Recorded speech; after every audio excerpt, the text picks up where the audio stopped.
Ojibwe Tribal Spearfishing by Haley, Stacy, Reese, and Branton.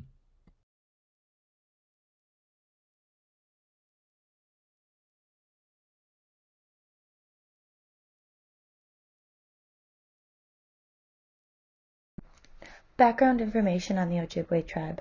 So the Ojibwe tribe has 6 bands that are located all over Wisconsin, and as you can see, they're listed below. So for our contemporary issue, we decided to follow the Lac du Flambeau band.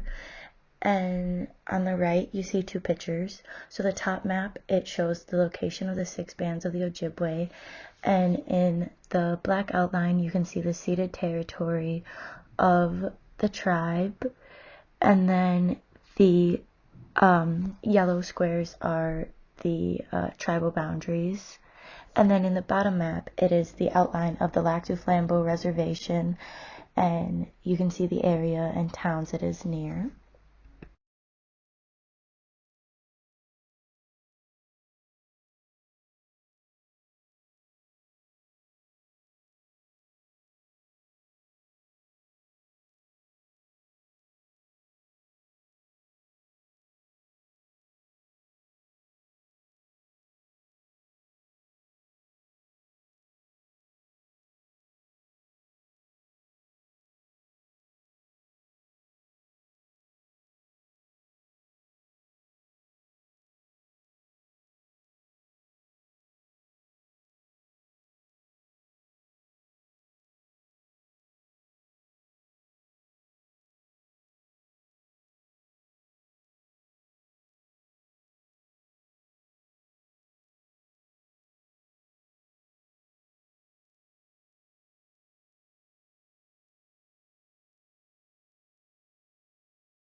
The contemporary issue deals with the treaty rights of the Ojibwe people and the harassment that they have and still are enduring.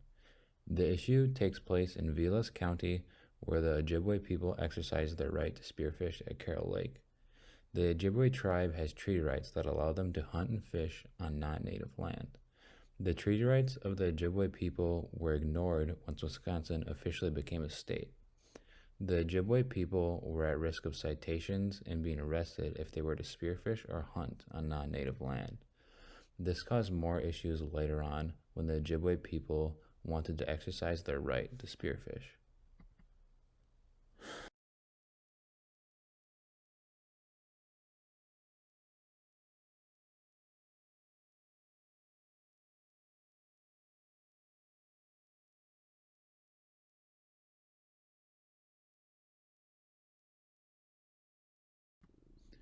In 1974, brothers Fred and Mike Tribble informed the DNR that they planned to spearfish off reservation.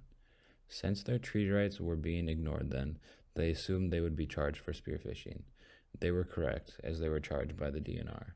They, however, won in court, known as the Voigt decision. The judges continued to uphold the Ojibwe tribe's treaty rights in following rulings in state appeals. This was a big step in the right direction for the Ojibwe people. This court decision might have helped sway some of the town in support of the Ojibwe tribe as well. Although this was a win for the Ojibwe people, more problems would soon arise.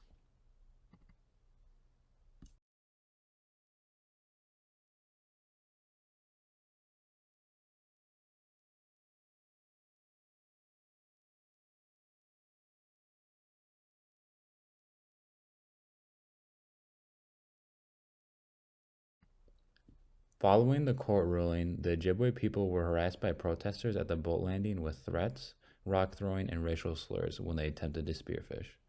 The protesters were saying spearfishing was hurting tourism and the fish population.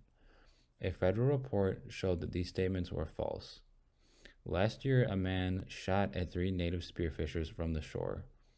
He was under the influence of alcohol, and he was only charged with a $343.50 fine. The man also served no jail time as he pleaded a no contest in court. This really frustrated the Ojibwe people greatly. Many of the elders have lost hope and have given up.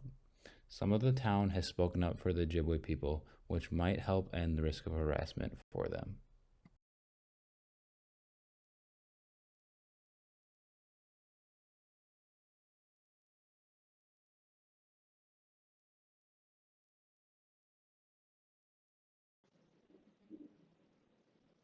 So how was or is this issue of spearfishing being addressed? The two ways I found to be most prevalent was by which government plays a part and then what type of fishing rules there are as it pertains to this issue itself. As far as government, in the mid-19th century treaty, rights for Ojibwe were granted to hunt and fish off reservation in what is known as the ceded territory, which includes much of the Wisconsin Northwoods.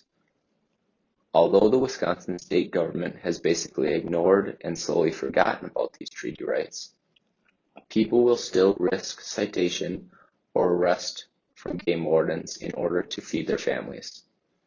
Some of the people that didn't listen include Fred and Mike Tribble, shown in the article below, who are Lakota tribal citizens who were charged for fishing off reservation.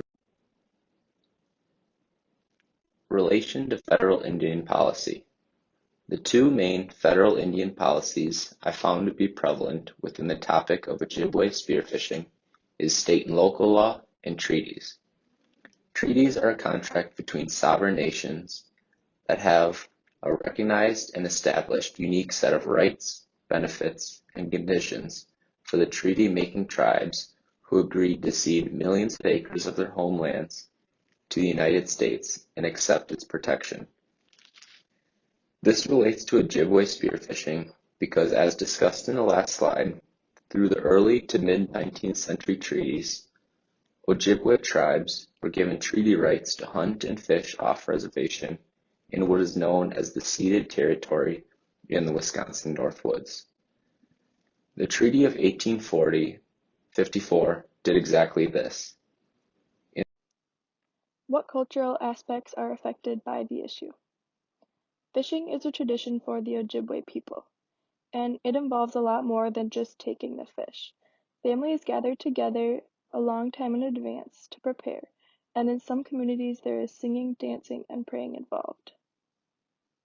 The process involves getting the fish, cleaning the fish, and packaging and distributing the fish to the family once they're done. One thing that's really changed is that they can't simply go out and fish anymore like they used to. They are required to have IDs, many permits, and to have their boats registered. And they can still get ticketed for fishing even though they have the right to fish if they don't have all these IDs and permits with them.